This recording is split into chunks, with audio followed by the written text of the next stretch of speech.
ছোটবেলা থেকেই আমি ছিলাম খুব চুপচাপ স্বভাবের একটা মেয়ে। আমার বয়সী অন্য সব ছেলেমেয়েরা যখন দিনের অধিকাংশ সময় ঘরের বাইরে সমবয়সীদের সাথে খেলায় মেতে থাকতো, তখন আমি মায়ের আঁচল ধরে চুপচাপ মায়ের সাথে মিশে থাকতাম। স্কুলের টিফিন টাইমে বন্ধুরা যখন বাইরে হইচই করত, তখন আমি রুমের এক কোণে বেঞ্চে গুটিসুটি মেরে বসে পড়ায় মন দিতাম। এক কথায়, সবসময় নিজের মাঝে নিজেকে বন্দি করে রাখতাম। একমাত্র মা বাবা ছাড়া কখনো কারো সাথে মন খুলে কথা বলা হয়ে ওঠেনি।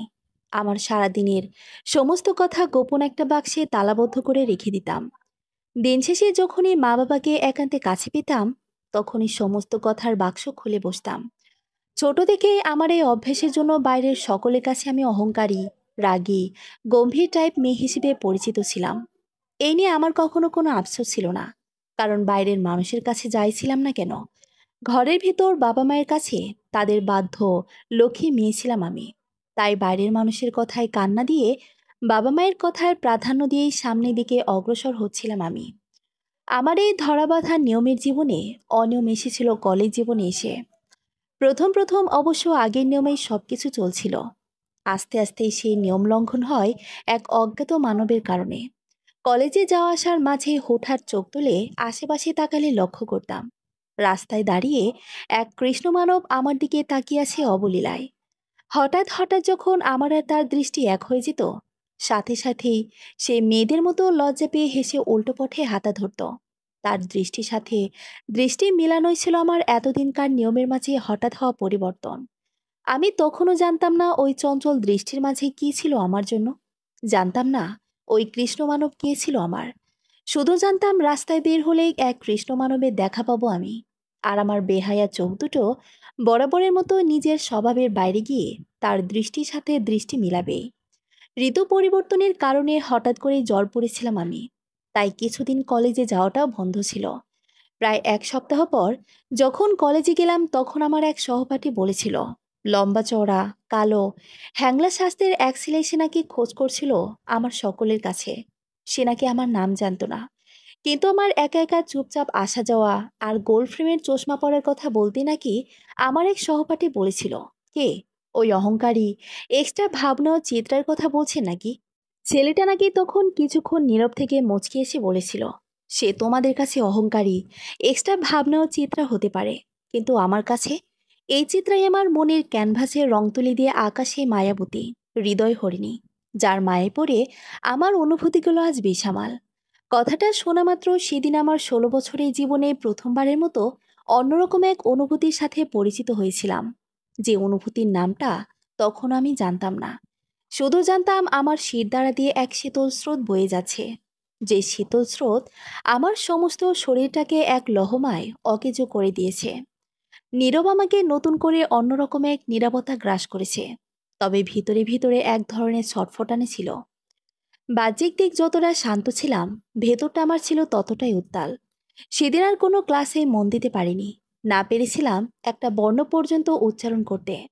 তবে আমার অশান্ত, অবচেতন মন সেই লম্বা কালো সুস্বাস্থ্যের অধিকারী মানুষটাকে চিনতে একদম ভুল করেনি। কেন জানি বারবার মনে হচ্ছিল এই মানুষটা রাস্তায় দাঁড়িয়ে থাকা সেই কৃষ্ণ মানব। অশান্ত মন আর নাম না জানা অনুভূতি নিয়েই কলেজ শেষে বাড়ি আসার সময় আবারও রাস্তায় দেখাই পেলাম সেই কৃষ্ণ মানবের। নিজের অজান্তে ধরাবাঁধা নিয়মের মাঝে দ্বিতীয় দফায় মস্ত বড় এক অনিয়ম ঘটিয়ে ফেললাম। যে আমি কিনা কেউ কখনো নিজ থেকে কথা বলতে আসলেও 2-3 লাইনে কথায় ইতি টানতাম। কখনো নিজে থেকে কারোর সাথে ভাব বিনিময় করার সাহস পেতাম না। সেই আমি কিনা প্রথমবারের মতো আগ বাড়িয়ে কথা বলেছিলাম কৃষ্ণ মানবের সাথে। কোনো কিছু না ভেবেই সামনে গিয়ে সোজা প্রশ্ন করেছিলাম, আপনি কি কলেজে আমার খোঁজ নিতে গিয়েছিলেন? আমার এই সহজ প্রশ্নটাও হয়তো তার কাছে সেদিন খুব কঠিন মনে হয়েছিল।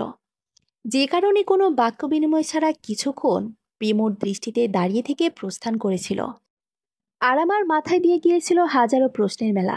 জীবনে প্রথম কারোর সাথে নিজ থেকে কথা বলতে গিয়ে যে এভাবে নিজের কথায় নিজেই প্রশ্নবিদ্ধ হয়ে ফিরে আসবো ভাবিনি কখনো। তবু সেটাই হয়েছিল আমার সাথে। বাড়িতে এসেও কোনো কাজে মন বসাতে পারিনি। সারাদিন শুধু ওই ঘটনাগুলোই মস্তিষ্কে ঘুরপাক খাচ্ছিল। রাতে ঘুমাতে গিয়েও হয়েছিল আরেক জ্বালা। দু চোখের পাতা এক কোলে সেই কৃষ্ণ মানবের মুখটা ভেসে উঠত মানসপটে। সারাটা রাত বিছানায় এপাশ ওপাশ ছটফট করেই কাটিয়েছিলাম। এরপর থেকে প্রায় এভাবে অস্থিরতার মধ্য দিয়ে যাচ্ছিল আমার জীবন। রাস্তায় বেরোলেই সে আগের মতোই দেখা পেতাম কৃষ্ণ মানবের, কিন্তু আর কখনো নিজে থেকে কিছু বলার সাহস নিয়ে সামনে যেতাম না। কারণ সেদিন আমার প্রশ্নটাকে এড়িয়ে যাওয়ার ঘটনাটা একটু হলেও কষ্ট দিয়েছিল আমাকে। তাকে ঘিরে আমার মনের মাঝে যতটা ভালো লাগার অনুভূতি জন্ম নিয়েছিল, পাশাপাশি ঠিক ততটাই কালো মেঘ জমা হয়েছিল আমার ছোট্ট মনে। সে যদি আমার অনুপস্থিতিতে কলেজে গিয়ে আমার খোঁজ করতে পারে, তাহলে সেটা আমি তাকে জিজ্ঞাসা করাই এভাবে কেন এড়িয়ে যাবে আমাকে। সেদিন যে আমার মনের মাঝে এক আকাশ সমান অভিমানও জমা হয়েছিল, তা আমি বুঝতে পারিনি। কারণ তখন অভিমান, অভিযোগ এই দুটো শব্দের মাঝে আমার খুব একটা সখ্যতা ছিল না। তবে বিষয়টা বুঝতে পেরেছিলাম এর ঠিক 15 দিন পর। সময়টা ছিল সন্ধ্যার আগ মুহূর্ত। কলেজ ছুটির পর একটা কোচিং শেষ করে বাড়ি ফিরছিলাম আমি। প্রতিদিনের মতো সেদিনও কৃষ্ণমানব দাঁড়িয়েছিল রাস্তায়। তাকে উপেক্ষা করে সামনের দিকে হেঁটে চলছিলাম আমি। কিন্তু হঠাৎ করে পেছন থেকে এক আকুল কণ্ঠ শুনে থমকে দাঁড়াতে বাধ্য হয়েছিলাম। সেদিন প্রথমবারের মতো কৃষ্ণমানবের কণ্ঠ শুনেছিলাম আমি। বলতে বাধা নেই, লোকটা কালো হতে পারে, কিন্তু তার চেহারায় যেমন ছিল অন্যরকম এক মায়া, ঠিক তেমনই তার কণ্ঠে ছিল যে কাউকে বশ করার মতো জাদু। ছেলেদের কণ্ঠ যে এত শ্রুতিমধুর হয় সেদিন আমি প্রথম জেনেছিলাম। তার জাদুকরী কণ্ঠ নিশ্চিত প্রথম কথাটা ছিল, চিত্রাঙ্গনা, কিছু কথা ছিল তোমার সাথে। সেই ছোট্ট একটা বাক্য যথেষ্ট ছিল আমার ভেতরটাকে নাড়িয়ে সমস্ত অভিমানগুলো কান্নারূপে দু চোখ দিয়ে প্রকাশ করার। যতটা বিমোহিত হয়েছিলাম তার কণ্ঠে, ঠিক ততটাই অবাক হয়েছিলাম নিজের বোকামি কাণ্ডে। আমি তো এর আগে এতটা দুর্বল কোনোদিন ছিলাম না। তাহলে আজ কেন এভাবে একেবারে নিজের সত্তাটাকে ভেঙে গুড়িয়ে দিলাম অচেনা এক মানবের সামনে? নিজের কাণ্ডে নিজেকেই ধিক্কার দিতে লাগলাম। খুব করে চাইছিলাম সেখান থেকে ছুটে পালিয়ে যেতে, কিন্তু আমার পা দুটিও যেন সেদিন আমার সাথে মির্জাফরগিরি শুরু করেছিল। শত চেষ্টার পরও থমকে দাঁড়ানো পা দুটিকে একটু নাড়াতে পারেনি। মনে হচ্ছিল কেউ যেন পা দুটি আঠা দিয়ে আটকে দিয়েছিল রাস্তার সাথে। আমার সেই পা নাড়ানোর বৃথা চেষ্টার মাঝেই মুখোমুখি এসে দাঁড়িয়েছিল কৃষ্ণমানব। শেষ বিকেলের মরা রোদের আলোয় কিছুক্ষণ থমকে গিয়েছিল দুজনের দৃষ্টি দুজনাতে। সেই দীপ্তিহীন আলোর মাঝেই হয়েছিল হাজারো নতুন অনুভূতিতে ঘেরা দুজন মানব মানবীর শুভ দৃষ্টি। দ্বিতীয়বারের মতো নিশ্চিত হয়েছিল তার কণ্ঠ থেকে সেই জাদুকরী বাক্য, এত অভিমান কার জন্য এই কাজল কালো চোখ দুটোতে? অভিমান তো তার সাথেই করা যায়, যাকে আমরা নিজের আপন বলেই জানি। এই মায়াবী আঁখি দুটোয় টলমল করা জলের কারণ যদি আমি হয়ে থাকি, তাহলে কি সেই দৃষ্টিতে ভাসা অভিমানগুলো আমাকে ঘিরেই? সেদিন তার কথায় বুঝতে পেরেছিলাম আমার দু চোখের উপচে পড়া জল অভিমানের ছিল। কিন্তু অচেনা একটা মানুষের জন্য আমার মন কেন এতটা অভিমানী ছিল, সেটা জানা ছিল না তখন। মন শুধু এতটুকুই জানতো, এই মানুষটাকে ঘিরেই আজীবন আমার সকল অভিমান, অভিযোগের জন্ম হবে। কারণ এই মানুষটাই আমাকে এতটুকুতেই শিখিয়ে দিয়েছে অভিমান অভিযোগের সংজ্ঞা। সেদিনের সেই শেষ বিকেলের মরা রোদের আলোয় শুরু হয়েছিল আমাদের দুজনের জীবনের গল্পটা। এভাবেই প্রতিদিন কলেজ যাওয়ার পথে টুকটাক কথা হতো আমাদের। দিনকে দিন আমিও যেন এক অন্যরকম আমিতে পরিণত হচ্ছিলাম। একটু একটু করে খোলস ছেড়ে বেরিয়ে আসছিলাম নিজের সত্তা থেকে। প্রজাপতির রঙিন ডানায় ভর করে উড়ে বেড়াতে চাইতাম পুরো পৃথিবী। মেপে মেপে বলা কথা, আমি কাউকে পেলেই কথার ফুলঝুরি নিয়ে বসতাম তার সামনে। আর আমার যত অদ্ভুত আবদার, কথাবার্তা সবকিছুই যেন সেই কৃষ্ণ মানবকে ঘিরেই ছিল। হাজারটা অনিয়মের মাঝে কলেজ ফাঁকি দিয়ে তার সাথে পুরো শহর ঘোরার অনিয়মটাও হয়ে গেল। আমার এত এত পরিবর্তন দেখে প্রথমে বাবা মা, প্রতিবেশী, সহপাঠী সকলেই অদ্ভুতভাবে তাকিয়ে থাকতো আমার দিকে। একটা সময় সে অদ্ভুতভাবে তাকানোটা স্বাভাবিকে ফিরে এসেছিল। হয়তো তারা ভেবেছিল মানুষ মাত্রই পরিবর্তনশীল। হয়তো আমি এভাবে নিজেকে নিজের মাঝে সীমাবদ্ধ রেখে আর থাকতে পারছিলাম না। তাই সবার সাথে প্রাণ খুলে কথা বলে, ভিন্ন ভিন্ন মানুষগুলোর সাথে মিশে জীবনটাকে উপভোগ করার চেষ্টা করছি। কিন্তু আসল কারণ তো সেটা ছিল না। সেই কারণটা একমাত্র আমিই জানতাম। একমাত্র কৃষ্ণ মানবী ছিল আমার আমূল পরিবর্তনের আসল কারণ। এর মাঝেই আমার সেই কৃষ্ণ মানব সম্পর্কে অনেক কিছু জেনে গিয়েছিলাম আমি। তার নাম ছিল তন্ময় হাসান। মা, ছোট্ট একটা বোন আর তাকে নিয়ে তার পরিবার। 4 বছর আগে হৃদরোগে আক্রান্ত হয়ে তার বাবা মারা যান। এরপর থেকেই তাদের পরিবারের একমাত্র ইনকাম সোর্স হিসেবে ছিল তার টিউশনি টাকা আর বাবার রেখে যাওয়া কিছু জমির ফসল, যেগুলো বর্গা চাষ হিসেবে দেওয়া ছিল কৃষকদের কাছে।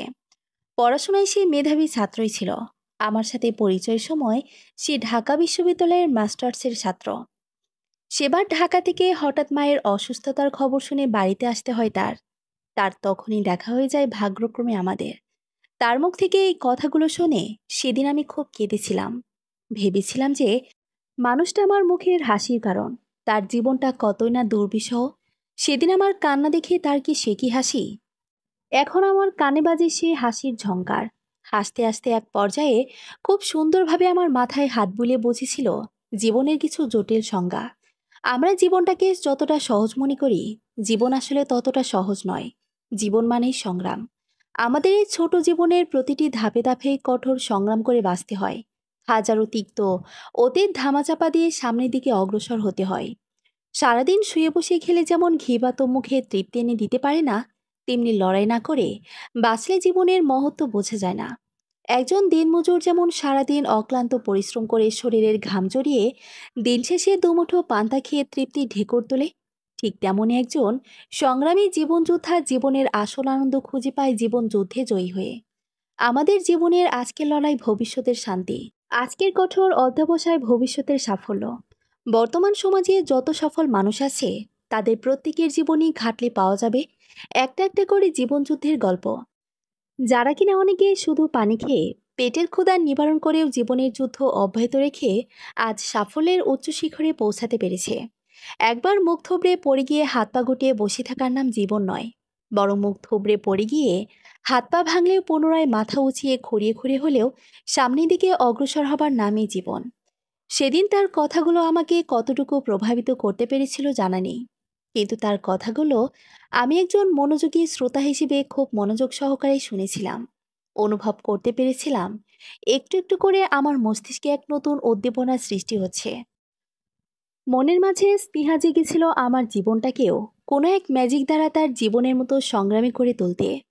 যে জীবনে একবার রিকশায় চড়তে গেলে পরবর্তীতে হেঁটে বাড়ি ফেরার চিন্তাটা আগে করে নিতে হবে। একবেলা মাছ মাংস দিয়ে পেট পড়ে না খেয়ে দুবেলা ডাল ভাত খেয়ে চালিয়ে নেওয়াটাই ভালো হবে। কিন্তু আমার মাথার উপর তো তখন বাবা নামের বটবৃক্ষের ছায়াটা ছিল। বাবারা জানে নিজের কষ্টে থেকেও কিভাবে সন্তানকে সুখে রাখা যায়। তাই হয়তো জীবনে কোনো দিন অভাব অনটন বোধ করতে পারিনি। সেদিন বাড়ি ফিরে আরও একটা অভাবনীয় কাণ্ড ঘটিয়ে ফেলেছিলাম আমি। এলাকায় বেরিয়ে খুঁজে খুঁজে 3টা স্কুল পড়ুয়া ছেলে মেয়ে বের করেছিলাম টিউশনির জন্য। আমি না হয় আমার কৃষ্ণ মানবের জীবনের মতো সংগ্রামী জীবন পার করতে নাই পারলাম, কিন্তু জীবনের ব্যস্ত সময়টা একটু হলে তো অনুভব করতে পারবো এই 3টা টিউশনির মাধ্যমে। আমার টিউশনি করার খবরটা কৃষ্ণ মানবকে দেওয়ার জন্য খুব উৎফুল্ল হয়েছিলাম, কিন্তু সামনাসামনি আর তাকে খবরটা দেওয়া হয়ে ওঠেনি। কারণ সেদিন রাতেই সে পাড়ি জমিয়েছিল ঢাকা শহরের ব্যস্ত নগরীতে।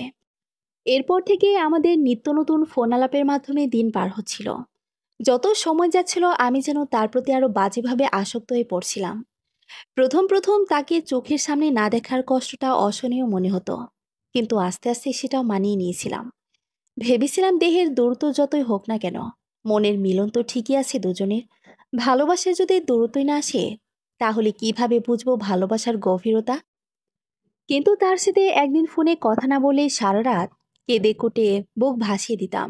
হৃদয়ের গহীনে অভিমান জমাতাম তার প্রতি পাহাড় সমান। পরদিন সে ঠিকই তার কথার জাদু দিয়ে মানিয়ে নিত আমাকে। সে কখনো আমাকে সরাসরি ভালোবাসার কথা বলেনি, তবে তার প্রতিটা কাজে আমাকে তার ভালোবাসার গভীরতা অনুভব করিয়েছিল। প্রতিশ্রুতি দিয়েছিল তার মঞ্জমিনের একমাত্র দখলদার শুধু আমি। অর্ধাঙ্গিনী হিসেবে কেউ যদি তার জীবনে প্রবেশ করে, সেটাও আমিই হব। তার কথায় আনন্দে কখনো চোখ দিয়ে অশ্রু ঝরিয়েছি, কখনো প্রাণ খুলে হেসেছি, আবার কখনো অনুভূতির সাগরে ভেসে বেরিয়েছি। দুজনে মিলে দুপ্রান্তে থেকেও রাতের ওই বিশাল আকাশটাকে সাক্ষী হিসেবে কত শত স্বপ্ন সাজিয়েছিলাম একে অপরকে নিয়ে, তার কোনো হিসেব নেই। কত শত রাত জেগে দুজন দুজনার কথায় অপার্থিব সুখ খুঁজে নিয়েছি, তারও কোনো হিসেব নেই। আমাদের এই বেহিসাবি সুখের দিনের গল্পগুলো হয়তো দীর্ঘ হবার ছিল না কখনোই। তাই তো সুখ যেমন চুপি চুপি এসে ভালোবাসার দোলাচরে ভাসিয়ে নিয়ে গিয়েছিল আমাকে, তেমনি হঠাৎ কালবৈশাখী ঝড় এসে আমার সুখের রাজ্যটাকে ধ্বংস করে দিয়েছিল এক লোহমায়। দেখতে দেখতে চলে এসেছিল আমার এইচএসসি পরীক্ষা। ভালোবাসায় এতটাই অন্ধ হয়ে গিয়েছিলাম আমি যে ভুলে গিয়েছিলাম পার্থিব দিনগুলোর কথা। পড়াশোনায় সবসময় সিরিয়াস থাকা আমি কোন রকমে টেনে টুনে এইচএসসিতে পাশ করলাম। আমার রেজাল্টে আমি যতটুকু হতাশ হয়েছিলাম, তার থেকেও বেশি হতাশ হয়েছিল আমার বাবা মা।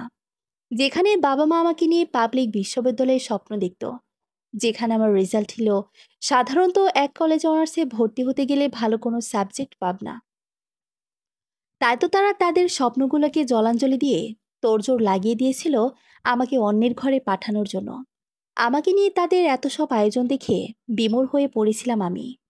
চোখের সামনে দেখতে পাচ্ছিলাম আমার আর কৃষ্ণ মানবের দেখা স্বপ্নগুলো হাজার টুকরো হয়ে ভেঙে পড়ছে। সেই স্বপ্ন ভাঙার যন্ত্রণা সহ্য করার ক্ষমতা ছিল না আমার। ভঙ্গুর হৃদয়ে অনেক কষ্টে সাহস জুগিয়ে বাবা মাকে বলে দিয়েছিলাম আমি এক বেকার ছেলেকে ভালোবেসে বাজেভাবে ফেঁসে গেছি, তাকে ছাড়া আমি একেবারে শূন্য। সেদিন বাবা মার সামনে আমি জীবনে প্রথমবারের মতো খুব কেঁদেছিলাম। দুজনের পা জড়িয়ে অনুনয় করেছিলাম আমার ভালোবাসার মানুষটাকে মেনে নেওয়ার জন্য। কিন্তু তারা কেউ সেদিন আমার সাথে একটা কথাও বলেনি, শুধু নীরবে দেখে গিয়েছিল আমার ভালোবাসার পাগলামি। এই ঠিক দুদিন পরের কথা। ভালোবাসা হারানোর ভয়টা আষ্টেপৃষ্ঠে জড়িয়ে ধরেছিল আমাকে। ঘন্টার পর ঘন্টা ফোনে ভালোবাসার মানুষটার সাথে কথা বলেও অশান্ত মনটাকে শান্ত করতে পারেনি। আমার দুশ্চিন্তা কমানোর জন্য সে যতই বুঝ দিচ্ছিল, ততই যেন চিন্তারা এসে আষ্টেপৃষ্ঠে জড়িয়ে ধরেছিল আমাকে। ফোনের এপাশে থেকেও খুব ভালোই বুঝতে পারছিলাম আমাকে বুঝ দেওয়া মানুষটা আমার থেকে বেশি চিন্তিত। তার প্রতিটি কথার মাঝে যে এক একটা দীর্ঘশ্বাস লুকিয়েছিল, সেই দীর্ঘশ্বাসগুলো শুনতে পাচ্ছিলাম আমি। দুজনে কেউ সারা রাত দু চোখের পাতা এক করতে পারেনি। ফজরের আগ মুহূর্তে কখন যে চোখের পাতায় ঘুম নেমে এসেছিল বুঝতেই পারিনি। যখন ঘুম ভেঙেছিল তখন সূর্যটা প্রায় মাথার ওপরে। পেটের ভিতর খিদে অনুভব করে ফ্রেশ হয়ে খাবারের জন্য রুম থেকে বেরোতেই স্তব্ধ হয়ে গিয়েছিলাম আমি। ড্রয়িং রুমের সোফায় বাবা মায়ের সাথে তন্ময় আর তার মা বসে আছে। তাদের মাঝে কি নিয়ে আলোচনা হচ্ছে প্রথমে সেগুলো কিছু আমার মাথায় ঢুকিনি। শুধু ফ্যালফ্যাল দৃষ্টিতে তাদের দিকে তাকিয়েছিলাম। মস্তিষ্কে শুধু একটা প্রশ্নই ঘুরপাক খাচ্ছিল, তন্ময় এখানে কিভাবে আসলো? ওর সাথে না কাল রাতেও আমার কথা হলো, তখন তো সে ঢাকায় ছিল। তাহলে সকাল হতেই কিভাবে চলে এলো? আমাদের স্কুলে খুব রাগী একজন বিজ্ঞান স্যার ছিল। ওনাকে স্কুলে প্রায় সব ছাত্রছাত্রীরাই আড়ালে অ্যাটম বলে সম্বোধন করত। তার একমাত্র কারণ ছিল ওনার অত্যাধিক পরিমাণে রাগ। কোনো স্টুডেন্ট কখনো ওনার উপস্থিতিতে নিয়মের বাইরে গিয়ে কিছুই করতে পারত না। স্কুলে থাকাকালীন সেই স্যারকে যতটা অপছন্দ করতাম, বর্তমানে ঠিক ততটাই পছন্দের তালিকাভুক্ত হয়ে আছেন সেই স্যার। কারণ ওই সময় না বুঝলেও এখন বুঝি, স্যার কখনো আমাদের খারাপ চাইতেন না, বরং সবসময় নিঃস্বার্থভাবে তার শিক্ষার্থীদের ভালো চেয়ে এসেছেন। আমাদের উজ্জ্বল ভবিষ্যতের জন্যই আমাদের সাথে এরকম কঠোরতা দেখাতো। সপ্তম শ্রেণীতে থাকতে স্যার ক্লাসে একদিন অফ টপিকে সুখ দুঃখ নিয়ে আলোচনা করেছিল। ব্ল্যাকবোর্ডে একটা সার্কেল এঁকে চক্রাকারে ইংরেজি অক্ষর ডি লিখে সুখ দুঃখের সম্পর্কটা বুঝিয়েছিল। এই ছিল সুখ আর ডি ছিল দুঃখ। এরা নাকি একে অপরের প্রাণপ্রিয় বন্ধু, একে অপরকে কখনো ছাড়ে না। জীবনের সব পরিস্থিতিতেই একজন আরেকজনের পাশাপাশি চলে। আর ঠিক তার সার্কেলের এক অপর পাশে থাকা এইচডির মতোই আমাদের জীবনে সুখ দুঃখ চক্রাকারে ঘোরে। সুখের পর দুঃখ আর দুঃখের পর সুখ। যার জীবনে যত বেশি সুখ থাকবে, তার জীবনে ঠিক তত বেশি দুঃখ থাকবে। মনে রাখতে হবে, সুখ যদি আমার জীবনে দুদিনের মেহমান হিসেবে আসে, পরবর্তীতে তাকে বিদায় দিয়ে দুঃখকে গ্রহণ করার জন্য প্রস্তুত থাকতে হবে মানব জাতির।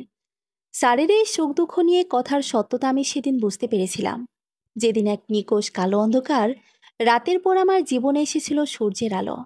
সেদিন ড্রয়িং রুমের সামনে কতক্ষণ স্তব্ধ হয়ে দাঁড়িয়ে থাকার পর বাবার ডাকে হুঁশ ফিরে এসেছিল আমার। বাবার মুখ থেকে নিষিদ্ধ কথাগুলো মনে হচ্ছিল এক একটা প্রশান্তিময় বৃষ্টির ফোঁটা, যা আমার ভেতরে জ্বলতে থাকা দাউ দাউ করা আগুনটাকে মুহূর্তের মাঝে নিভিয়ে শীতলতা এনে দিয়েছিল। বাবা মা সেদিন আমাদের সম্পর্কটা মেনে নিয়েছিল। তাদের একমাত্র মেয়ের মুখের দিকে তাকিয়ে সেই বেকার ছেলেটাকেই মেয়ের জামাই হিসেবে পছন্দ করেছিল। সত্যি, আমার জীবনে অন্ধকার রাতের পর স্বপ্নের এক দিন এসেছিল। যতবার আমার কৃষ্ণ মানবের সাথে দৃষ্টি বিনিময় হচ্ছিল, ততবার মনের মাঝে আমার খুব প্রিয় একটা গানের চরণ বেজে উঠছিল। আমি জানি কোনো একদিন, কোনো এক নতুন ভোরে দেখা হবে আমাদের আবার এক স্বপ্নের শহরে। সেদিন সত্যি আমার শহরটাকে স্বপ্নের শহর মনে হচ্ছিল। প্রজাপতির ডানায় ভর করে আমি যেন উড়ে বেড়াচ্ছিলাম সে শহরের আনাচে কানাচে। অতি আনন্দেও যে চোখে অশ্রু আসে, সেটাও অনুভব করেছিলাম সেদিন। খুশিতে বাবা মাকে জড়িয়ে ধরে সবার সামনেই ছোট বাচ্চাদের মতোই কেঁদেছিলাম। দিনটা সেদিন উৎসব উৎসব এক আমেজেই কেটেছিল। খাওয়া দাওয়ার পর্ব চুকিয়ে তারা চলে যাবার সময় তন্ময়ের মা ওনার হাতে থাকা পুরনো আমলের একজোড়া স্বর্ণের বালা খুলে আমার হাতে পরিয়ে দিয়েছিল। বালাজোড়া নাকি ওনাকে তন্ময়ের দাদি বানিয়ে দিয়েছিল। সেদিন থেকেই নাকি ওনার ইচ্ছে ছিল ওনার একমাত্র ছেলের বউকে প্রথম দেখায় এই বালাজোড়া দিয়ে মন ভরে দোয়া করবেন। ওই বালাজোড়ার কাছে মনে হচ্ছিল আমার জন্য বাবা মার গড়া লাখ লাখ টাকার গহনা কিছুই না। কি আশ্চর্য, তাই না? ওই একজোড়া বালার কাছে আমি আমার বাবা মার ভালোবাসা দিয়ে গড়া লাখ টাকার গহনাগুলো তুচ্ছ করেছিলাম। শুধু গয়না না, সাথে বাবা মার ভালোবাসাটাকেও তুচ্ছ করে দিয়েছিলাম। আমার বাবা মাও সেদিন তন্ময়কে একটা সোনার আংটি দিয়ে বিয়ের কথা পাকা করেছিল। কথা ছিল তন্ময়ের চাকরি হবার পর পুরো এলাকা জানিয়ে আমাদের বিয়ে হবে। কিন্তু চাকরি কি মুখের কথা? বললেই তো আর হয়ে যায় না চাকরি। যেখানে আমাদের সমাজের লাখ লাখ যুবক উচ্চশিক্ষা গ্রহণ করেও বেকার বসে আছে, সেখানে তন্ময়ের চাকরি এত সহজে কিভাবে হবে? আমার ছোট মামা সবসময় একটা কথা বলতো, লাখ লাখ টাকা ঘুষ দেবার ক্ষমতা আর মন্ত্রণালয়ে আব্বা খোলা আছে যার, কপালে চাকরিও আছে তার। এছাড়া আমাদের সমাজে ডিগ্রিধারী আমজনতার চাকরি বাজারে কোনো মূল্য নেই। কথাটা আসলেই সত্যি। যোগ্যতা থাকলেও বর্তমান সমাজে চাকরি পাওয়া যায় না। চাকরি পেতে হলে বর্তমানে যা প্রয়োজন তা হলো টাকা। প্রশাসন আর রাজনৈতিক লোকদের উপহার নামে লাখ লাখ টাকা ঘুষ দিতে পারলেই চাকরি পাওয়া যাবে। আর যদি তাদের টাকা দেওয়ার ক্ষমতা না থাকে, তো শিক্ষা জীবনে অর্জিত সার্টিফিকেট ধুয়ে পানি খাও। চাকরির টাকায় খেয়ে বাঁচার আশাবাদ। তন্ময়ের দশাও ঠিক তেমনটাই ছিল। অনেক মানুষের কাছে শুনেছিলাম বিশ্ববিদ্যালয়ের ডিগ্রিধারী ছেলেমেয়েদের পিছনে নাকি চাকরি ছুটে, চাকরি পিছনে তাদের ছুটতে হয় না। কিন্তু তন্ময়ের সেদিনের পরিস্থিতি এ কথাটা ভুল প্রমাণিত হয়েছিল। হাজার চেষ্টা করে একটা চাকরি হচ্ছিল না। প্রাথমিক ধাপগুলো সুন্দরভাবে পার হয়ে গেলেও বড় বড় রাঘব বলগুলো আনাচক সামনে দাঁড়িয়ে পড়ত। সুস্পষ্টভাবে বুঝিয়ে দিত, তোমার আমাদের খুশি করার মতো টাকা আছে তো চাকরি আছে, আর টাকা নাই তো চাকরি নাই। বারবার ভাগ্যের কাছে হেরে গিয়ে একরাশ হতাশা নিয়ে বাড়ি এসে আমাকে ফোন দিলে যখন জিজ্ঞাসা করতাম কিছু হয়েছে, তখন সে দীর্ঘশ্বাস ফেলে ঠোঁটের কোণে তাচ্ছিলের এক হাসি ফুটিয়ে বলতো, এই সমাজে আমার মতো গরিবের ছেলের কোনো চাকরি নেই, বুঝলে? যেহেতু চাকরি নেই, সেহেতু হয়তো তোমাকে পাওয়াটাও আমার ভাগ্যে নেই। আচ্ছা চিত্রাঙ্গনা, ভাগ্য কেন এতটা নির্দয় আমাদের প্রতি বলো তো? আমরা তো কোনো ভুল করিনি, একে অপরকে পবিত্র মনেই ভালোবেসেছি। আমাদের ভালোবাসায় নিষিদ্ধ কোনো চা পাওয়া কখনোই ছিল না। তাহলে ভাগ্য কেন বারবার আমাদের মাঝে এভাবে দেয়াল হয়ে দাঁড়াচ্ছে? এই কথাগুলো শোনার পর তাকে দেবার মতো কোনো জবাব আমার কাছে থাকতো না। মুখ দিয়ে শুধু এতটুকুই বের হতো, আল্লাহ নিশ্চয়ই একটা না একটা ব্যবস্থা করবেন। হ্যাঁ, আল্লাহ ঠিকই একটা ব্যবস্থা করেছিল। তবে সেটা আমার বাবার একটু একটু করে অর্জিত সমস্ত সঞ্চয় ছিনিয়ে নিয়ে। আমার বাবার পরিচিত এক বন্ধু ছিল, তখন তিনি বাংলাদেশ পানি সম্পদ মন্ত্রণালয়ের ঊর্ধ্বতন কর্মকর্তা ছিলেন। ওনার সুপারিশে অবশেষে একটা চাকরির ব্যবস্থা হয়েছিল পানি সম্পদ মন্ত্রণালয়ে। সেই চাকরির জন্যই আমার বাবা নিজের কষ্টের অর্জিত সকল সঞ্চয় বিসর্জন দিয়েছিল মেয়ের সুখের কথা ভেবে। যেভাবে হোক চাকরির জোগাড় হয়েছে, এবার আমার ভালোবাসা পূর্ণতা পাবে, এটা ভেবেই বাবার কষ্টটা এত গায়ে মাখিনি আমি। বাবাও নিজেকে বুঝ দিয়েছিল এটা ভেবে, তাদের একমাত্র মেয়ে সুখে থাকলেই তাদের সুখ। মেয়ের উছিলায় তারা একটা ছেলে পেয়েছে, সেই ছেলেই বুড়ো বয়সে তাদের হাল ধরবে। তাহলে তাদের আলাদা সঞ্চয়ের আর কি দরকার? তন্ময়কে সত্যি আমার বাবা মা নিজের ছেলের আসনে বসিয়েছিল। তন্ময় বাবা মাকে যথেষ্ট শ্রদ্ধা করত, সবসময় বাবার কথা মেনে চলার চেষ্টা করত। আমাদের সম্পর্কটা দুই পরিবারের মাঝে যেন অন্যরকম এক শোক নিয়ে এসেছিল।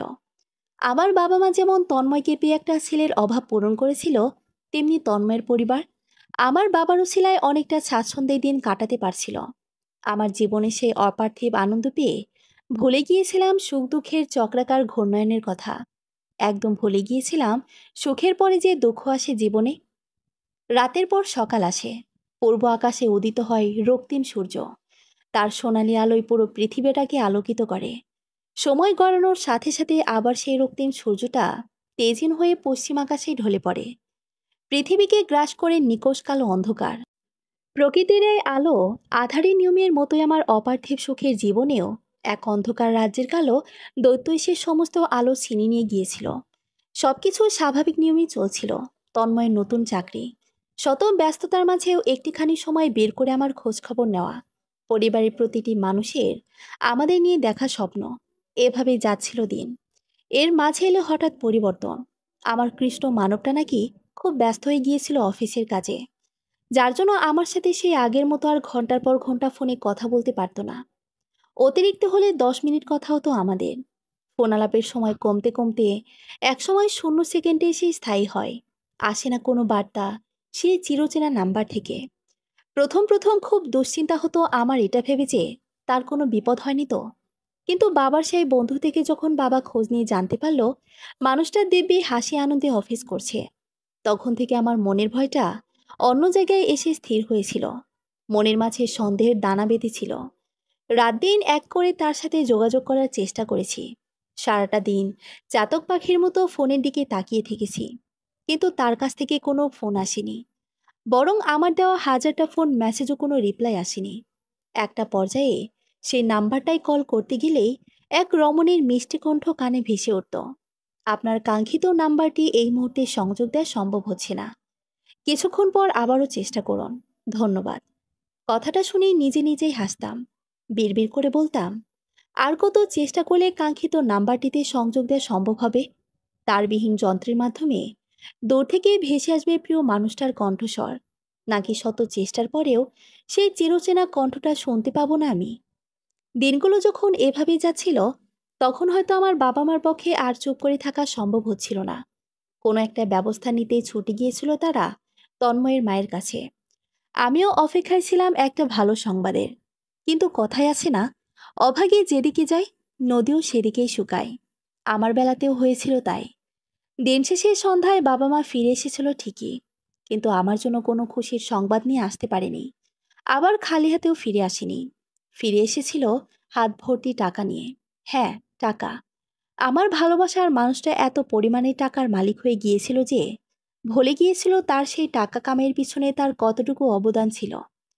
তন্ময়ের মা নাকি আমার বাবা মাকে বলেছিল ওনার ছেলের পক্ষে আমাকে বিয়ে করা সম্ভব না, আমি তার যোগ্য না। যেখানে সে এত বড় একজন চাকরিজীবী, সেখানে আমি টেনে টুনে পাশ করা এক মেয়ে। আমাকে বিয়ে করলে সমাজে তার মান সম্মান কিছুই থাকবে না নাকি? তার তো দরকার তার মতোই এমন মেধাবী, উচ্চশিক্ষিত, ভালো চাকরিজীবী সুযোগে একটা মেয়ে, যেখানে আমি কিনা খালি করছি। কথাটা বলে তার চাকরির জন্য যে টাকাগুলো বাবা দিয়েছিল, সেই টাকাগুলো ফিরিয়ে দিয়েছিল বাবার হাতে। বাড়ি এসে বাবা সেদিন ওই কথাগুলো কিছুই বলতে পারেনি আমাকে। চুপচাপ আমার সামনে দিয়ে হেঁটে রুমে গিয়ে দরজা বন্ধ করে বসেছিল। এরপর যখন মাকে জিজ্ঞেস করেছিলাম, তখন মা এই কথাগুলো বলেছিল আমাকে। সাথে এটাও বলেছিল, জন্মের পর থেকে যে মা বাবা আমাকে নিঃস্বার্থ ভালোবাসা দিয়ে বড় করেছে, সেই মা বাবার ভালোবাসা আমি এতদিন যাদের ভালোবাসার কাছে তুচ্ছ করেছিলাম, তারা আজ আঙ্গুল দিয়ে আমার জায়গাটা দেখিয়ে দিয়েছে। অথচ তারা একবারও এটা দেখেনি আমার জীবনের এই পরিবর্তনের পিছনে কে দায়ী। আমি আগে থেকেই পড়াশোনায় এতটা অমনোযোগী ছিলাম নাকি হঠাৎ করেই হয়ে গেলাম? সেদিন মায়ের কথাগুলো আমি কিছুতেই বিশ্বাস করতে পারছিলাম না। মন বলছিল সব মিথ্যে। আমার কৃষ্ণমানব কখনো আমার সাথে এমন করতে পারে না। মন গহীনে কোথাও একটা আশার প্রদীপ নেভে নেভে করে জ্বলছিল। যেই প্রদীপটাকে সযত্নে আগলে রেখে প্রিয় মানুষটার অপেক্ষায় পথে বসেছিলাম, আমার অপেক্ষার অবসান ঘটিয়ে সে এসেছিল ঠিকই। কিন্তু আমার মন গহীনে নেভু নেভু করা প্রদীপটা তার দেখা পেয়ে আর উজ্জ্বল হয়নি। বরং যেটুকু আলো ছিল সেটুকু নিভে গিয়েছিল এক দমকা হাওয়ায়।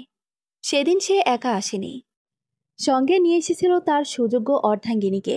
যেই সময়টায় তাদের দুজনকে একে অপরের হাত ধরে হাঁটতে দেখেছিলাম বহুদূর, সেই সময়টাতেই আমার মনের মৃত স্বপ্নগুলোর সাথে সাথে অর্ধমৃত মনটারও দাফন হয়েছিল, যাকে আমার বাবা নিজের কষ্টের অর্জিত সমস্তাতে দিয়ে সমাজের চোখে প্রতিষ্ঠিত করল।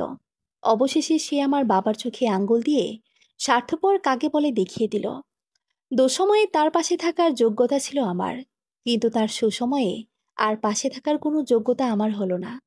সেদিন আমার বুকের ভেতর যে কি অসহ্য যন্ত্রণা হচ্ছিল, সেই যন্ত্রণার কথা কাউকে বলে বোঝাতে পারবো না আমি। ঠিক সেই সময়টাতে অনুভব করেছিলাম ভালোবাসার মানুষটার অবহেলায় এতদিন বুকের ভেতর একটু একটু করে এক বিস্ফোরার জন্ম হয়েছিল, যে বিস্ফোরাটা একসময় বড় হতে হতে পুরো বুক জুড়ে নিজের রাজত্ব গড়ে নিয়েছিল। একটু একটু করে বিষ ছড়িয়ে আমার দেহটাকে প্রাণহীন করে দিচ্ছিল। এক পর্যায়ে পরিণত হয়েছিলাম এক জীবন্ত লাশে। স্বার্থপরের দুনিয়ার মানুষগুলো যে দ্বিগুণ স্বার্থপর, তার চাক্ষুষ প্রমাণ ওই হৃদয়হীন মানুষগুলো আমাকে দিয়েছিল। শুধুমাত্র একটা কারণ দেখিয়ে আমার এতদিনের তেল তেল করে গড়ে তোলা ভালোবাসার রাজ্যটাকে ভেঙে গুড়িয়ে দিয়েছিল। আমার নিঃস্বার্থ ভালোবাসাটাকে নিজেদের স্বার্থে কাজে লাগিয়ে কাছে সে গলা টিপে হত্যা করলো। ওরা আসলে মানুষ ছিল না, ছিল এক একটা পাষাণ, হৃদয়হীন, যার কারণে কখনো আর মনের গহীন চিনিনি। যদি চিনতই, তাহলে মনটাকে এভাবে ক্ষত বিক্ষত করতে পারত না। মনের গোপনে লালিত স্বপ্নগুলোকে নিজেদের স্বার্থে কাজে লাগিয়ে নিঃশেষ করে দিতে পারত না। তার প্রতি আমার ভালোবাসায় কোনো ভুল ছিল না, কোনো মিথ্যে আশ্বাসও ছিল না। তবুও তারা আমার ভালোবাসায় কোনো মূল্য দেয়নি। তাকে এক সমুদ্র ভালোবাসার বিনিময়ে আমাকে দিয়েছিল এক আকাশ দুঃখ, বেদনা, অনুশোচনা। আমাকে এত এত যন্ত্রণার সারথি বানিয়ে সে হয়েছিল এক শোকরাজ্যের রাজা, যে রাজ্যের রানী বানানোর প্রতিশ্রুতি দিয়েছিল এক সময় আমাকে। কিন্তু মিথ্যুক রাজা তার প্রতিশ্রুতি ভঙ্গ করে আমাকে দুঃখের রাজ্যে ঠেলে দিয়ে শোকরাজ্যের রানী বানিয়েছিল অন্য কাউকে। আমাদের জীবনের সুখের দিনগুলো খুব সহজে ভোলা যায়, কিন্তু দুঃখের দিনগুলো মনের গোপন কুঠরিতে তাজা হয়ে থাকে মৃত্যুর আগ পর্যন্ত। বহুদিন আগের বুকের ভেতর সৃষ্টি হওয়া ক্ষতটাকে খুঁচিয়ে খুঁচিয়ে তাজা করে তুলে পুনরায়। তাই তো আজ বহু বছর পর এখনো সেই বিষাদে ভরপুর অতীত তাড়া করে বেড়ায় আমাকে। ক্ষণে ক্ষণে মনে করে দেয় সে নির্মম যন্ত্রণাগুলোর কথা। সেই সাথে মনে করে দেয় আমার আজকের সাফল্যের পিছনে অতীতের ঘটনাগুলোর অনেক বড় অবদানের কথা। জীবন কখনো কারোর জন্য থমকে থাকে না। সবার জীবনেই একটা না একটা কষ্টে ঘেরা অতীত থাকে। সেই অতীত আঁকড়ে ধরে কখনো সামনে এগোনো যায় না। এই কথাগুলো যেমন সত্যি, তেমনই জীবনে সফল হওয়ার জন্য একটা কালো অতীত থাকা প্রয়োজন। এই কথাটাও সত্য। সেদিনের সেই ঘটনার পর একেবারে ভেঙে গড়িয়ে গিয়েছিলাম আমি। পুনরায় নিজের মাঝে নিজেকে বন্দি করে নিয়েছিলাম। দিনের পর দিন না খেয়ে ঘর বন্দি করে রাখতাম নিজেকে। কত রাজ্যে নিশাচর পাখির মতো ঘুম কাটিয়েছি, তার কোনো হিসেব নেই। অবহেলা অযত্নে চেহারার হাল এমন হয়েছিল, হঠাৎ করে কেউ দেখলে নির্দ্বিধায় পাগল উপাধি দিয়ে দিত। আমার এই ভয়ঙ্কর রূপ বাবার পক্ষে মেনে নেওয়া সম্ভব হয়নি। একমাত্র মেয়ের এমন বেহাল দশা চোখের সামনে দেখতে পেয়েও কোনো কিছু করতে না পারার আত্মগ্লানি একটু একটু করে শেষ করে দিচ্ছিল আমার বাবাকে। হঠাৎ হার্ট অ্যাটাক করে শয্যাশায়ী হয়ে পড়েছিল। ভালোবাসার মানুষের থেকে পাওয়া ধোঁকা, অবহেলা, প্রত্যাখ্যান, সাথে বাবার হঠাৎ অসুস্থতা, একের পর এক ধাক্কা খেতে খেতে একসময় মোহনের মাঝে জিদ চেপে গিয়েছিল। বাবার নিস্তেজ মলিন দেহটার দিকে তাকিয়ে নিজের কাছে নিজে প্রতিজ্ঞা করেছিলাম, আর হারানোর যন্ত্রণায় কাঁদব না আমি, কারো প্রত্যাখ্যানে জীবনকে থামিয়ে রাখব না। পড়তে পড়তে অঙ্গার হওয়ার হৃদয়টাকে কঠিন খোলসে আবৃত করে সামনের দিকে এগিয়ে যাব। আমার বাবার অসুস্থতা, বর্তমান বেহাল দশা, সবকিছুর জন্য যে দায়ী তাকে চোখে আঙ্গুল দিয়ে আমিও দেখিয়ে দেব আমি তার অযোগ্য কখনোই ছিলাম না, বরং সেই আমার অযোগ্য ছিল। আমাকে পাবার কোনো যোগ্যতাই তার ছিল না। এরপরই শুরু হয় আমার জীবনের নতুন লড়াই, যে লড়াইয়ের একমাত্র উদ্দেশ্য ছিল নিজেকে প্রতিষ্ঠিত করা। আমাদের এলাকার বাজারে বাবা ছোট্ট একটা দোকান বানিয়েছিল। বাবার অবসরের পর ঘরে বসে না থেকে যাতে ছোটখাটো একটা ব্যবসা করে বাকি জীবনটা চালিয়ে নিতে পারে, মূলত সেই ভাবনা থেকেই দোকানটা বানিয়েছিল। সেই দোকানে বাবার সঞ্চয়ের টাকা থেকে কিছু টাকা পুঁজি নিয়ে একটা সেলাই মেশিন আর অল্প কিছু কাপড় তুলে সেলাই কাজ শুরু করেছিলাম। কিন্তু সেখানেও বারবার বাধা বিপত্তি আসতে শুরু করেছিল। মফস্বল এলাকার বাজারে একটা মেয়ে ব্যবসা করবে, লোকজন কি সেটা এত সহজে মেনে নেবে? তার উপর পুরো এলাকা জানতো আমার প্রেম ঘটিত ঘটনা, যার পুরোটাতেই কোনো দোষ না করেও সমাজের চোখে দোষী ছিলাম আমি। একটা নষ্টা, বেহায়া মেয়ে ছিলাম তাদের কাছে। সেই মেয়ে কিনা আবারও সমাজের বাইরে গিয়ে বাজারে নিজের ব্যবসা শুরু করেছে। এটা তো সমাজ মেনে নিবে না। যে করে হোক তাকে দমাতে হবে। কিন্তু আমাকে দমাতে পারেনি। হাজারটা কটু বাক্য, অপমান, লাঞ্ছনা দাঁত কামড়ে সহ্য করেও নিজের কাজ এগিয়ে নিচ্ছিলাম। নিজেকে নিজেই বোঝাতাম, লোকে কি বলল সেটা দেখতে গেলে সাফল্য অর্জন করতে পারবো না। চোখ কান বন্ধ রেখে লোক সমাজ এগিয়ে সামনের দিকে চলতে হবে আমাকে। মানুষ যখন দেখবে তাদের কোনো কথায় গায়ে লাগছে না আমার, তখন তারা এমনিতেই ক্লান্ত হয়ে আমার পিছু লাগা ছেড়ে দেবে। এবং হয়েছিল তাই। একসময় মানুষের মুখ বন্ধ হয়ে যায় যখন আমার ব্যবসায় সাফল্য ধরা দিচ্ছিল। একটু একটু করে অর্জিত আয় দিয়ে ব্যবসা বড় করছিলাম। একটা দুইটা করে সেলাই মেশিন কিনে নিজের পাশাপাশি লোক রেখে কাজ চালাচ্ছিলাম। এভাবেই একটু একটু করে বড় হতে হতে দীর্ঘ 10 বছর পর আজ আমি একটা ছোট্ট দোকানের মালকিন থেকে এখন বড় গার্মেন্টস ফ্যাক্টরির মালকিন। আমার নিজের সেই এলাকা কিশোরগঞ্জে সগৌরবে মাথা উঁচু করে দাঁড়িয়ে আছে আমার 6 তলা বিশিষ্ট গার্মেন্টস ফ্যাক্টরিটা, যেখানে বর্তমানে 1400 শ্রমিক আর আমার আওতায় কাজ করে। অতীতে একদিন যে মানুষগুলো আমাকে অবহেলার চোখে দেখিয়েছিল, আজ সেই মানুষগুলোই আমাকে সম্মানের চোখে দেখে। যেই মানুষগুলো একদিন আমাকে নিয়ে কটূক্তি করেছিল, আজ সেই মানুষগুলোই আমাকে নিয়ে গর্ব করে বলে, মেয়ে হলে তার মতোই হও। জীবনে একবার পতন দেখে পরাজয় স্বীকার না করে তার মতো মনোবল শক্ত রেখে সামনের দিকে অগ্রসর হও। অতীতের সকল কালো আধার কেটে গিয়ে আমার জীবনে আবারও এসেছে ঝলমলে রোদের আলোয় আলোকিত এক নতুন দিন। আজ আমি সমাজের চোখে একজন স্বনির্ভর সফল নারী ব্যবসায়ী, বাবা মার শ্রেষ্ঠ সন্তান, স্বামীর কাছে তার সুযোগ্য অর্ধাঙ্গিনী। হ্যাঁ, আমার জীবনে পুনরায় কোনো পুরুষের আগমন ঘটেছে। তবে সেই পুরুষটা আর কোনো অন্ধকার রাজ্যের কৃষ্ণ মানব নয়। সেই পুরুষ এক সুখের রাজ্যের শোক মানব, যার আগমনে আমার জীবনের অতীতের সকল নাপাগুলো পূর্ণতা পেয়েছে। সমাজের জাতাগলে পিষ্ট হয়ে আমার ব্যবসাটা যখন থমকেছিল এক জায়গাতেই, তখন মৃত্যু পরজরাতি বাবার শেষ অনুরোধ রাখতে তাদের ঠিক করা পাত্রের হাত ধরে নতুন এক জীবনে পা রেখেছিলাম। বাবার এক দুঃসম্পর্কের বোন ছিল। সমাজের মানুষের সাথে তাল দিয়ে আপন মানুষেরাও যখন আমাকে নিয়ে আমার পুরো পরিবারকে নিয়ে অপমানের তিক্ত বাণী শোনাচ্ছিল, ঠিক সেই মুহূর্তে আমার শাশুড়ি মা বাবার দুঃসম্পর্কের বোন হিসেবেই আমার পাশে এসে সহানুভূতির হাত বাড়িয়ে দিয়েছিল। একটা সময় ওনার ছোট ছেলে অ্যাডভোকেট ইমতিয়াজ মাহমুদের জন্য আমার হাত চেয়ে বসে বাবার কাছে। বাবা তোর জীবনের শেষ অনুরোধ হিসেবে সেই প্রস্তাবটা তুলে ধরেছিল আমার কাছে। আমি এক প্রকার বাধ্য হয়ে বিয়েটা করেছিলাম। এরপরই আসা আমার জীবনের সোনালি দিনগুলো। আমার ব্যবসার কাজে আমি যতটুকু অবদান রেখেছিলাম, তার থেকেও বেশি অবদান রেখেছিল আমার স্বামী শাশুড়ি। ওই দুজন মানুষ আবারও বিশ্বাস শব্দটা চিনিয়েছিল আমায়। সকল সুখ দুঃখের ভাগিদার হয়ে পাশে ছিল আমার। তাদের কথা ও কাজে বুঝিয়ে দিয়েছিল, দুনিয়াতে সকল মানুষ স্বার্থপর হয় না। কিছু মানুষ বিনা স্বার্থেও মানুষের পাশে এসে দাঁড়ায়। আমার সুখের ঝুলিটা যখন একটু একটু করে পূর্ণ হচ্ছিল, তখন হঠাৎ একদিন আমার শয্যাশায়ী বাবা চিরদিনের জন্য চলে যায় না ফেরার দেশে আমাদের ছেড়ে। তখন আমার স্বামী শাশুড়ি দুজনে মিলে আমাকে আমার মাকে আগলে রেখেছে। আমাদের জীবনে কিছু কিছু মানুষ থাকে যাদের ঋণ আমরা চাইলেও কখনো শোধ করতে পারি না। আমার জীবনে সেই মানুষগুলো হলো বাবা মা, স্বামী শাশুড়ি। এই মানুষগুলোর ঋণ মনে হয় না আমি নিজের জীবনের বিনিময়ে শেষ করতে পারবো। এই মানুষগুলোর জন্যই আজ আমি পরিপূর্ণ। ওরা আমার ভেঙে যাওয়া স্বপ্নগুলো নতুন করে জোড়া লাগিয়ে পূর্ণতা দিয়েছে। সুখের ছায়াতলে বানিয়ে দিয়েছিলে আমাকে এক সুখ রাজ্য, যে রাজ্যের একমাত্র রাজা আমার স্বামী, একমাত্র রানী আমি, রাজকন্যা রাজপুত্র হিসেবে আমার দুটো ছেলে মেয়ে। সবশেষে আমার পুরো সুখ রাজ্যটাকে মমতা দিয়ে আগলে রাখার মতো রয়েছে আমার দুই মা। এত এত প্রাপ্ত সুখের মাঝে আমি বেমালন ভুলে গিয়েছিলাম আমার সে কালো অতীতের কথা। যা আজ নতুন করে মনে করে দিল আমার স্বামীর মুখে তার মামলার বর্ণনা শুনে। গত কয়েকদিন ধরে সে বলছিল একটা মামলা নিয়ে সে খুব ঝামেলার মধ্যে আছে, কিন্তু মামলা কিসের তা বলেনি। আজ হঠাৎ ঘুমানোর সময় আস্তে করে আমার একটা হাত তার হাতের মুঠো নিয়ে চোখে চোখ রেখে বলেছিল, মনে করো একটা মানুষ যে কোনো একটা সময় তোমার খুব প্রিয় ছিল। তোমার মনের সম্পূর্ণ ভালোবাসাও একমাত্র তার জন্যই ছিল। হঠাৎ কোনো এক কারণেই সেই মানুষটার সাথে তোমার বিচ্ছেদ হয়ে গেল। বর্তমানে তোমার সেই অতীতের প্রিয় মানুষটা খুব বড় ধরনের একটা অপরাধ করে ফেলেছে। যে অপরাধের কারণে খুব কঠিন একটা শাস্তি হবে তার, সেটাও আবার তোমার বর্তমানে প্রিয় এক মানুষের মাধ্যমে। তখন কি তুমি তোমার বর্তমানে প্রিয় মানুষটার কাজে খুব কষ্ট পাবে? তার কথাগুলো শুনে আমি খুব নীরব দৃষ্টিতে তার দিকে কিছুক্ষণ তাকিয়ে থেকে যন্ত্র মানবের মতো বলেছিলাম, পাপ কখনো বাপকেও নাকি ছাড়ে না।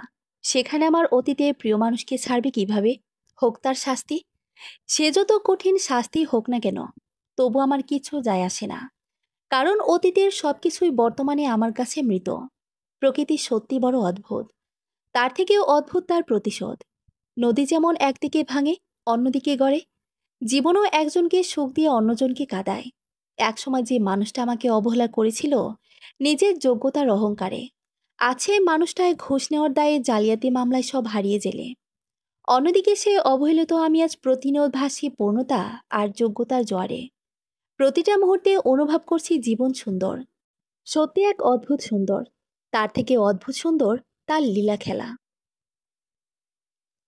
সমাপ্তি।